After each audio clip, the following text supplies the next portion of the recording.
Alors même si demain son maillot jaune déteint un peu dans les Alpes sur le dos de Lance Armstrong, eh bien le Français Thomas Voeckler aura bien été la révélation de ce Tour 2004. Cet Alsacien de 25 ans a montré beaucoup de courage. D'ailleurs, il est récompensé. Il va faire partie de l'équipe de France olympique qui va se rendre à Athènes au mois d'août. Julien Beaumont.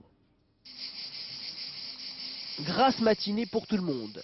L'équipe du maillot jaune a réquisitionné cet hôtel dans la Drôme. Thomas Voeckler en profite. Déjà 10 jours qu'il fait la une des journaux. Aujourd'hui, il a un programme allégé. Petite sortie décontractée dans un paysage merveilleux, un hôtel sympa.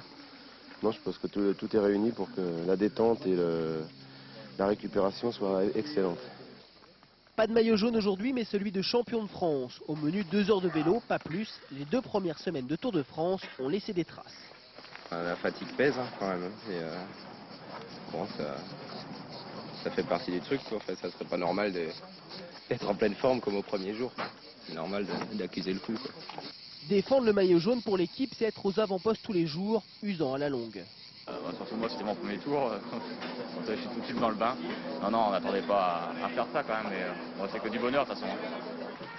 Du bonheur notamment avec le public. Thomas Voeckler, chouchou des enfants, ça méritait bien un dessin à dominante jaune, forcément. Elle le voit à la télé depuis plusieurs jours et que je lui ai dit qu'il venait à l'hôtel ce soir. Donc voilà, elle avait très envie de lui donner un dessin. Thomas Voeckler va pouvoir profiter du paysage. Aujourd'hui, pas d'Armstrong à surveiller ou de col à grimper, juste un entraînement sans forcer.